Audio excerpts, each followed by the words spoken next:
Man, let me tell you, we drove to the middle of nowhere to go to this place behind us, the Reptilandia Zoo. It was on the bucket list, but because we live in Dallas, and when I saw where it was, I was just kind of like, do I really want to make that trip? So I've seen a lot of videos. Of course, I saw Dave Kaufman's. I've seen some of my other friends that have done videos on this. I saw a couple of guys from Florida come through here. So we wanted to make this trip and see just what it's all about. I bet this is going to be more than worth the trip, because if what I saw in other videos is what's here today that I can see with my own two eyes.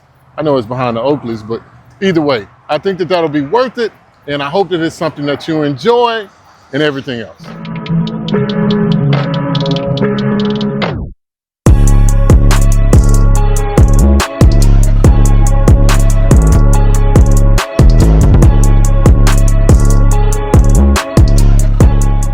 Hi, my name is Mari Dwyer, and I'm going to explain how the park works. Here in Reptilandia, we have this exposition in memorial of Tel Hicks. He was a very talented artist, and he passed away last year, so we have part of his work here.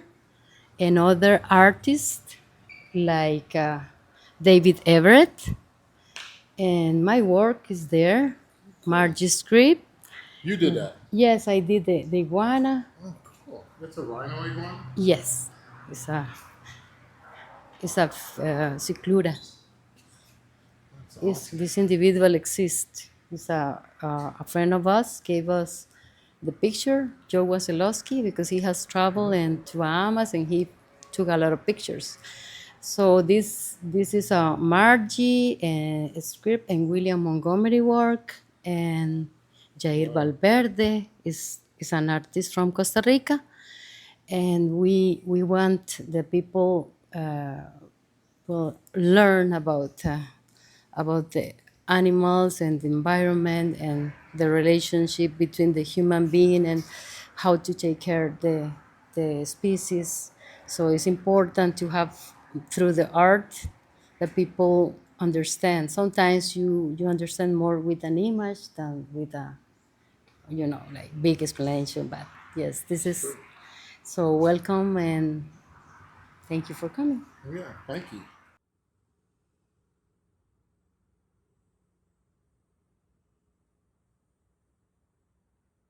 So when you see this video, it's going to be pieced together as I saw it.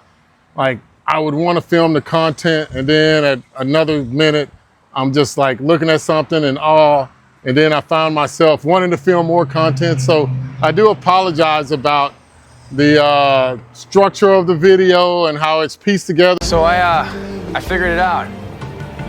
Why hot dogs come in packages of 10 and hot dog buns come in packages of 8. But I really wanted to give you guys a more complete story of what I saw as I went through, and as things continue to amaze me, I just wanted to share with you. And I know sometimes it was kind of like, well, where did that come from? But hey, man, this is all in pure joy that I'm here and I'm seeing this, I'm experiencing this. And I hope that it's something that you like, Right? So we're entering into the tropical section, and I'm so excited to see this. And if you just look at this, just to start off with, I'm always talking about like the enclosure size, right? So the thing that you'll notice in a lot of the zoos, especially the ones that are done well, and this one has gotten rave reviews, is that they really mimic the native habitats that the animals live in. So you see here, you don't just have a couple of animals in here, you have some cichlids in here, as well as you have 2 different types of turtles in here. And this is the way that they exist in the wild. Like, we would like to think that every species is kept separate, but that's not the way diversity works and natural selection works in the wild. But just take a look at this, and you can see that this is the depth on this from looking in there. That looks like we're looking into a South American type of creek or a ravine or a river or something like this. So that what it looks like they've done is they've taken a slice of nature and put it inside a building, and this is what the end result is. Just fantastic. You know, we have the Dominican red mountain boar. So this is one of its close cousins. This is a Cuban boar. So if you look at the genus or the species, what you'll notice is they don't have any heat pits. They're void of heat pits. So out of most of the snakes, and this is a boa, it has no heat pits because in the wild, when it's a baby, it feeds on anoles and frogs, and it might even catch an occasional bird as it gets older. And then when it's bigger, it goes down to the terrestrial floor, and that's when it starts eating rodents and everything like that. So to see one like this, and of course, you know, we have those 18-inch babies. But since this is a cousin, I wanted to make sure that we got the Cuban boa on here so that you could just see just how beautiful this is. And if you can see the pattern on there, it kind of almost has like a Burmese-esque type pattern. But then if you look at the actual individual, like, uniqueness of the scales, you can see just I mean, it's just amazing how the pattern goes from here, and on the underside, you can see how the underbelly of the scales is just so, like, it's so shiny. I mean, I don't think the camera's ever going to do it justice as to how shiny it is, but this is pretty incredible. And before we move on, one of the more unique things is the temperature in here. It's about, what would you say, like 82 degrees? I mean, and for a reptile, this feels like I'm in my own reptile room, and it's like really good. It's nice and humid for these animals. So I'm pretty sure they don't have to supply a lot more heat other than maybe a basking site with a ceramic heat emitter. You can see that they have the branches in there because this animal, this snake, is semi-arboreal. It's not 100% arboreal, but because it was raised in the trees, it does frequently go back. And that's one of the unique things that I really wanted to show you guys. So now I'm gonna show you guys the Eastern water dragon. And again, as we're looking into this, man, it's just crazy how this is like a dream enclosure right here. This is something that you have to have a lot of space and a lot of money to do.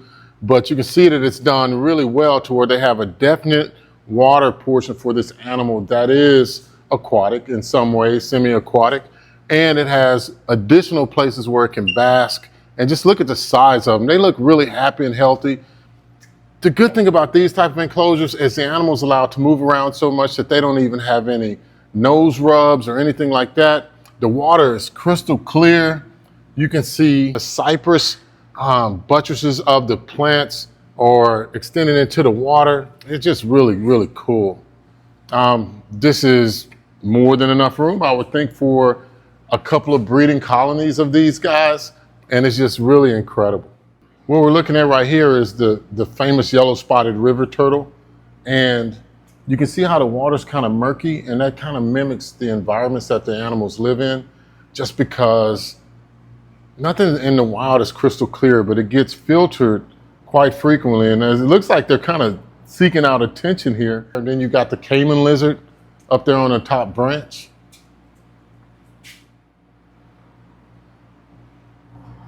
He's just up there chilling, absorbing probably some natural sunlight, or at least some light that's heated, and that animal can get in the water as well. So, man, if you just step back and think about like how we're doing our enclosures a lot of the times, and so if you're giving your animals enrichment and you're keeping them as a pet, that's one thing. But if you're trying to put them in a naturalistic type habitat, this is why you need more room and a larger footprint for your animals to be able to move around in. And if you're lucky enough or able to produce aquatic environments like this, this will extend the life of your animal and improve the quality of life of your animals so much more, guys. I'm telling you, man, look, the static good shit just keeps coming out. You know, it's like we want to make sure that even though we breed ball pythons and, you know, we have other species of animals, that the care for each one is commensurate to what's best for the animal. And in this case, it doesn't get any better than this. I think that'll probably end up being a theme of this whole video. And check out this boa imperator. It's got its neck up, telescoping, looking for food. But the one thing that I always want to talk about, guys, is how the pattern of your animals, unless they're a designer boa or a ball python or reed tick or something like that, the reason they're colored that way is through natural selection. And what I mean by that is whatever most benefits them to survive and be able to catch their prey animals and be predated upon when they're younger, the least amount, is what natural selection does for the animals. So it wouldn't do that boa constrictor any good to be all white in the wild or all black in the wild, because if it were, other animals, it would stand out and other animals would predate upon it. And so it never reached sexual maturity. And then likewise, as it gets older, it would still stand out. And even though boa constrictors are really good predators for snakes in that area, they're at the top of the food chain when it comes to being a carnivore. But there's other animals that would see them, including birds and cats and some other snakes that would prey upon them. So this is why the snake can sit there so calmly and not move with its head telescoping up, not even flicking the tongue out. It's just waiting on the opportunity. And that's why a lot of the times your boa constrictors will eat all the time. So we gotta watch overfeeding them, because in the wild, they're looking for food constantly. So here is the iguana that was in the picture earlier that, you know, the artist that works here was showing us. These used to be really plentiful back in the 90s when I first started keeping reptiles, that you could get one whenever you wanted, but now they're on the CITES list and they're protected. So this is an animal that was brought in well before then. So, and you can see the age on this animal. He's not affected by us, not one bit, but an amazing iguana, right? I mean, this is one that it actually expels salt water through its nostrils to get rid of the salt from the water so it can actually, you know, swim underwater and do all these other things, because these guys live on the coastline or maybe just a little bit inland. And that's why they have this water feature, because they will take a swim and are very good swimmers and have been known to swim some great distances. I mean, this is really incredible to see all this. It's one right here. And then there's another one back here. It looks like a female that's in the back there.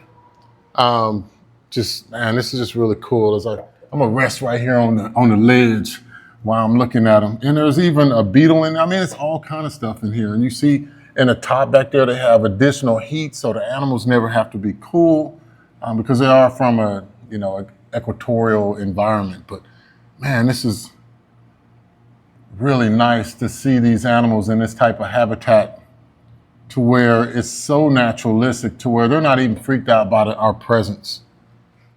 These, you see, they're very animated and visual. There's a little game that I play with them. When I do this, sometimes they'll jerk their heads the same way. And that's to kind of mimic like a snake-like behavior?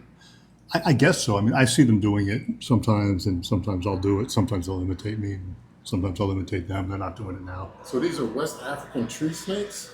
Yeah, something really interesting about these is when these shed their skin, it smells like maple syrup. Wow. Oh, he's doing it. He's doing it now. It smells like maple syrup, and there's a type of cobra that also smells like, when they shed their skin, it smells like maple syrup. What makes that? I mean, well, I mean, it's interesting because it's like, it's, you know, they're completely unrelated. But, you know, my take on that is that it's, you know, Africa's a very predator-rich place. right. So it's like the shed skin is designed to smell good, so the ants come and eat it right away. Oh, So there's less yeah. trace. But I mean, that's just an idea that I have. So what are these? What's their diet consist of? These in the wild, it's probably mostly lizards and birds. Okay. They eat mammals and birds here. They have a tremendous metabolism.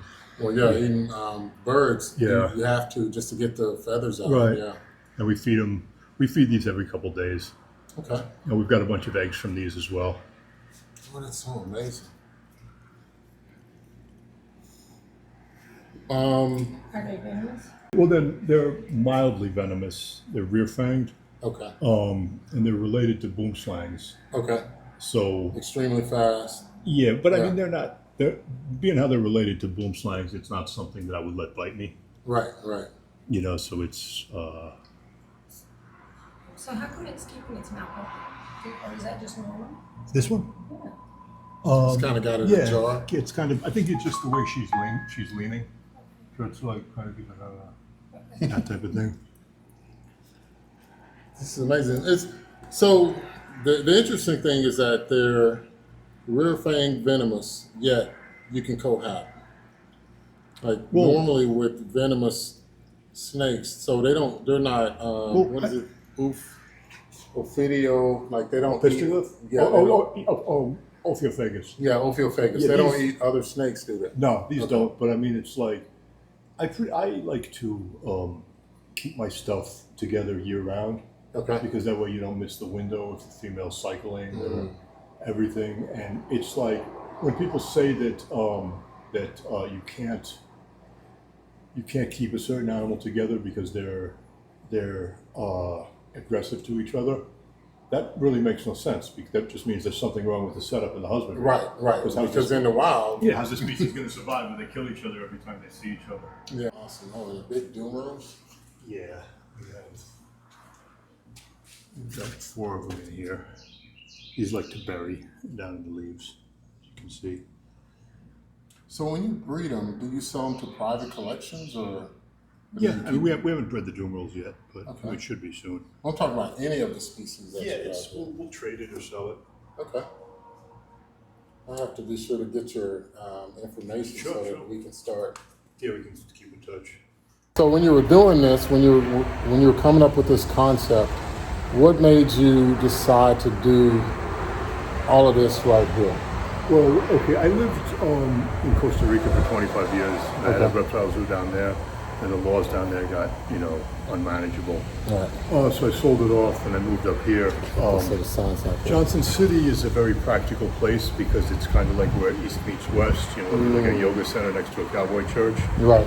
So it's like the laws are not As restricted. right, but it's not too remote that it can still work as a business. Okay. That makes sense. I mean, I live in Dallas, and the only animal that you can have or sell in city limits, snake-wise, well, pretty much the only one is like a corn snake, a ball python, or a boa constrictor, and it bites because there's so many people that want these animals, but they never have access to them. Right, So. exactly. And it's also a ridiculous law. It is. But we have one in the back. Yeah, but we have 6 of them in here, and they get along fine. People swear you can't keep these together in captivity, but we have a big group of them in here. We have 2 males and 4 females, and they get along fine. And the reason for that, in my opinion, is that these guys love to climb. The turtles, you'll see them up here. You'll even see them here, which is pretty amazing. But most people don't let them do that. So that forces them to be on top of each other. Well, I mean, there's that, and then there's a social order. This can be, one can have its spot, the dominant one can get higher or whatever if that's what's important to them. Yeah, there's another one. You see up high up on the rocks there.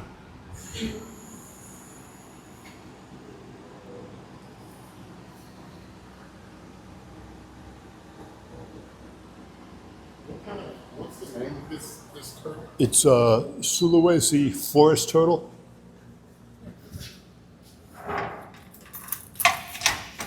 So Sulawesi is the area that it's from, right? Yeah, it's an island in Indonesia. Okay. Trying to get that one on there. That was pretty cool. There it is. And it has a water feature.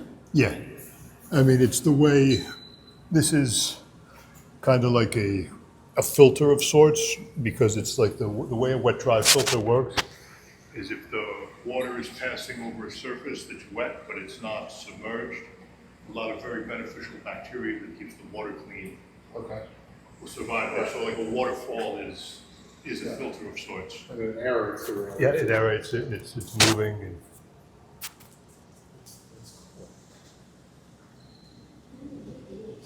So normal pythons? oh no, these are Madagascan hognose snakes. There's one here. What?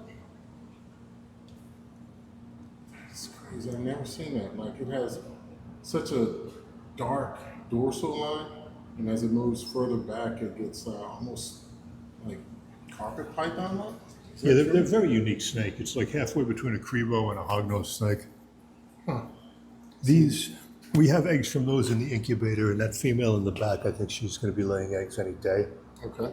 Because you see how they dig out, they'll dig out like a hollow, kind of like a nest of sorts. That one there, she just laid eggs. We give them some unconventional food. We feed them quail eggs, which they Right. like, as well as the mice and rats. So I see 4 of them in here. There's 5. There's 1, 2, 3, 4. I don't know where number 5 is. I think there might be 3 in the corner back there. Yeah, I think you're right. That really big one, you know, she's also digging out a hollow. That's awesome. I've never seen hognoses this big. Yeah, these have a tremendous density in the wild. They're supposed to be very, very common. Okay. So it's a neat snake. Definitely a unique experience. Oh, he's posing nicely for you if you want to get him on camera. Look how pretty I am. And what are these? These are Drakensberg crag lizards from South Africa. There's one underneath the rocks. Yeah, As soon as I come up, it hid. yeah, that's the female under there.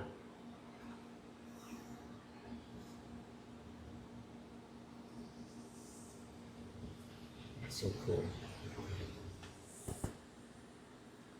That's my expressive term for everything that I see right now. Yeah, but I mean everything's cool in its own way. You know, it's you look at this Nile monitor here. This is these are very underappreciated lizards. The Nile monitor? Yeah. Yeah, I used to have one of these. And my mistake was, this is when I found out that not every animal is supposed to be tamed. You know? Yeah, I mean with the right amount of effort, you could probably Right. tame them down. But I mean, Or if I would have had this much space. right, I think a lot of the times when they're in a situation where they can't get the exercise that they need, right, they're like, now, I know from having dogs that were active, they're just destructive. right, and they're going to be angry at you, angry at the world if they're not getting what they want. Yeah. It's an impressive monitor. Definitely underrated. Yeah. They were so plentiful back in the 90s. Yeah, that's something that's likely to be banned in the future. Right. Yeah, anything that has like a feral population, it's taken for granted.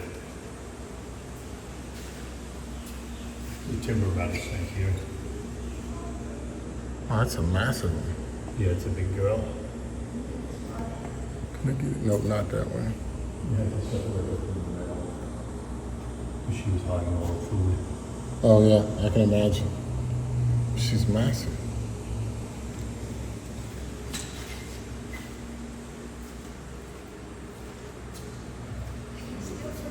I was hoping by coming on Tuesday, it would be this way, but Yeah, these are Angolan pythons. these are the ones that are most similar to ball pythons, right? correct. Just a little bit more, I think they're a little bit more arboreal, they get a little bigger as well. Yeah, but they're more associated. They do get bigger, and they're more associated with like rock crevices. Okay. They have like a really interesting feel. Have you held these before? I have not. I'll let you check out their skin. And that's so cool.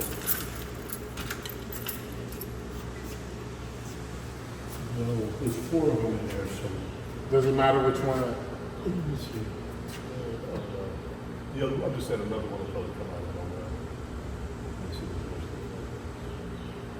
Do what you hold them or?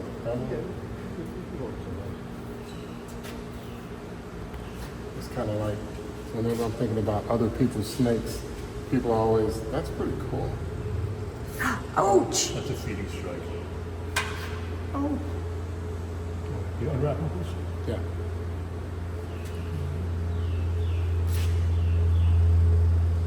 Still wrapping.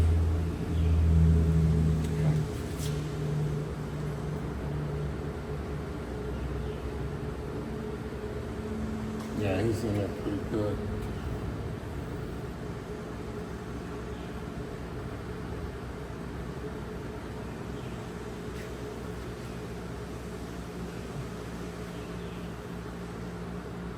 Trying to go forward.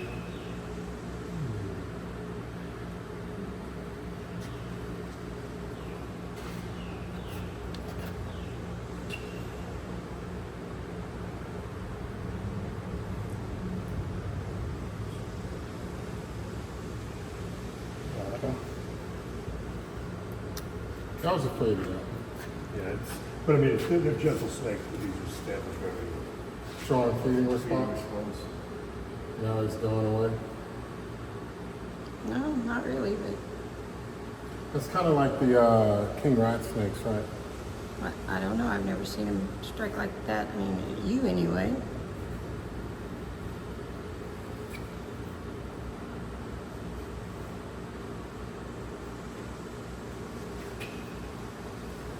You look for the poop.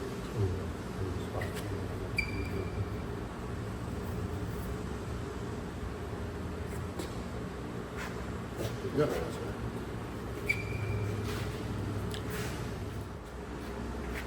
How often does that happen to you?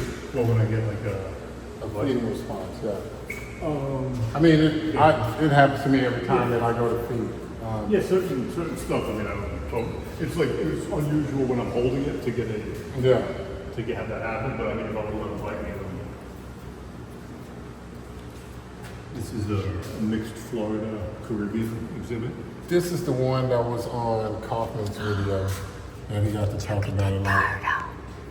You see, we have a number of species that you would find in mangroves here. There's curly tails in here. There's some iguanas from Tila Island. There's one over there.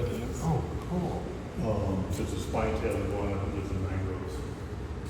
Up there at the top. Yeah, and then there's diamondback terrapins. And then we have something. Is that a swift? No, that's a curly tail from the Caribbean. Okay. Amazing. Once in a while we get criticized for big species. It's where they live. You know? Yeah, and it's if they have what they need and they don't get in each other's way. Right. It's fine. It's cool. These Madagascan plated lizards here, they're interesting because they have they lay eggs, but they'll protect the babies as well. It's an interesting history. Hopefully these are out. They did. Oh, the Angolan pythons did have a better, like, their scales are tighter, Yeah, it's like more- for rocks. It's designed Right. for rocks. and it's like it has more play in it. Right. Yeah. Oh, you see them? Oh, here we go. These are something really interesting about these. These are to 20 years ago. This was like a holy grail species. They were super rare. They're from small places in Tanzania. And it was like a holy grail species, but a bunch of them got into a few of them got into captivity, and people really bred them, and now you can buy them at Petco. Wow. They're very, very, very. They've got great personalities, and they're a nice size, and they're easy to breed, easy to keep. And I'm ready for my cups up. That green is incredible, and they're all coming now. Here comes the other The one. food guy is here. Oh, These will often lay eggs, and the eggs will hatch in a cage. Okay. See, she's full of eggs, if you can see from this angle. oh, she's big. Oh, But it's there's- amazing. I have a So friend- when they're that size, and you're talking about eggs, so how many do they have in a clutch? They have like 6 Yeah, or 4, 6. Four? Not a huge clutch, but the babies are really tough as well. But these, in the wild, they live high up in the trees, so they're hard to get. And the type of forest that they live in, according to my friend, in Tanzania, was not a type of forest that gets logged that has a commercial value. So you can't get them by talking to loggers. Right. But a couple came into captivity and they got into the right hands, and now it's a popular pet lizard. That's awesome. I mean, unfortunately, that's the way it's probably going to have to be for a lot of the species that are in the wild forest. I just wish there was a second chance with a lot of this stuff. Right. Because Yeah, a lot of times they might be wiped out before anybody ever discovers it. Or the country's closed down and Right. they're off limits. It's so beautiful. You can look at the ridges of the beads on the scale and how they're so small and uniform. Like that would channel water off of them or water to their To their face. faces, Yeah, yeah. to their faces. If they jumped in the water or they could actually blend in more with the bark because the bark is uniform like that, and it looked like a leaf. It's incredible. Yeah, these guys are very, very charming. Yeah, it looks like it smiles, right? Oh no, these are Corias. Corias? Oh wow, they're different color yellow. You can see the head right here. Yeah, it looks like it's in shed. Looks just like Andromeda. I mean, that's my favorite snake. Let me see if I It's my favorite. cool Crebo. Yeah. Because nobody has access to these because they're from Venezuela, but it's a fairly recently described species. 2002. That is recent. Yeah, it's And that was from the 60s. And I thought, well, this is crazy. Then when I went to the Dallas Zoo, it was so hard to get in touch with. They just weren't available. right, the higher level. Right. And then Steve Irwin came, and so it kind of pushed everything through it. And then they started having the reptile expos, and then when I would go to the reptile expos, it was like the Wild Wild West. Every animal I bought had mites, parasites, so I learned quickly, go to the vet first. Let's treat these mites. You can give them, now they have great commercial reptile sprays that you can use, and then you can still use fenbendazole and some other things that are all. But it's came so far, and it seems like people would be just that much more open, but they're not. Like the people that know the least or the most snobbish, Yes, some people are. and then the people, keyboard warriors. yeah, It's the same in all the world we live in. yeah, people will constantly, it doesn't matter what, and like one guy said, well, and ball pythons are just a species, and I'm always telling them it's just a species, but he was like, the number one thing people mistake their making is get a ball python, and I'm like, okay, if we're gonna put everything on a hierarchy, it's what you feel comfortable caring for life. Right, and work your way up. Yeah. Yeah, it could be a day gecko. Like I remember my cousin that's now a vet tech, we went to a reptile expo and she got a fat tail gecko. Right. And that fat tail gecko lived over 15 years. It lived all the way through until right when she got married. Right. Yeah, and it was huge. She was like, this is my one reptile, and that's what got her. Good for her because Yeah. those are termite eaters if I'm not Right, wrong. right. So that's not like a pet for everybody. Hey guys, I know that this has been a very lengthy video, but I just can't stop thinking about the joy that reptiles bring and just how they look in their native habitats or things that mimic their native habitat. And this is a Balkan Mountain, Southern Europe animal. It's the long-nosed viper. And you can see just how pretty it is, man. I mean, it's just, I'll go through some more of these just to show you guys, but the tour that we got was just incredible. I mean, if you think about how often that we that love reptiles get to actually spend time with reptiles, it's very small in the scope of our lives. So on the channel, I'm constantly talking about how you should enjoy that time that you spend with your reptiles and cherish that time that you have with your family. And this is a Mexican coral rattlesnake.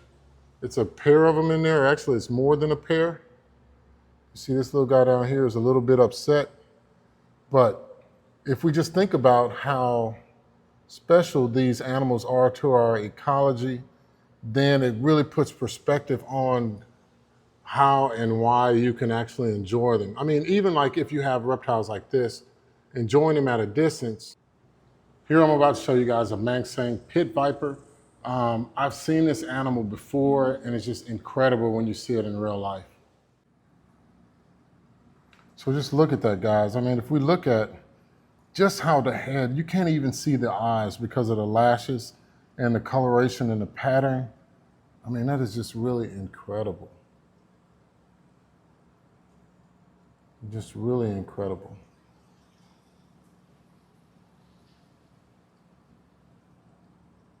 So that was a lot of fun, guys. And man, it was just way more than what I expected it to be. You got to do these things if you're into reptiles, because you can go to your normal zoos, and if you're fortunate enough to live in a city that has a herpetology section or that section in the zoo with reptiles, you're very fortunate. Not that many cities have those, So whenever you get the chance to go and actually visit a zoo or go herping, man, I'm telling you, go do it. But if nothing else, guys, this just shows how you should enjoy that time that you spend with your reptiles and definitely cherish that time that you spend with your family. Thank you.